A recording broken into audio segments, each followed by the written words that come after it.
Hey people, in this video I'm gonna show you how I like to do drum replacement in Cubase 14.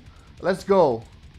Import audio to be replaced. In this case we have a snare channel, but the same logic can be applied to the rest of the drum kit. Double click the waveform and go to hit points. Adjust the threshold until you have all the hit points for all the hits. Click create MIDI notes and use these settings to start with. You'll get a new MIDI channel with the hits as MIDI notes. Double click to open editor, select all notes and adjust velocity. Open inline MIDI editor and zoom in. Set nudge value on the top to 100 samples.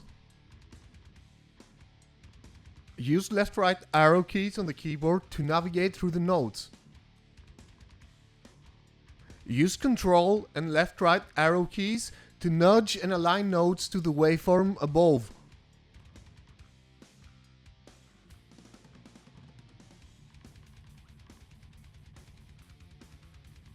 Insert a virtual instrument of your choice that can be triggered by MIDI. Move the MIDI to that channel and voila! Separate left-right hand MIDI notes for more realistic fills.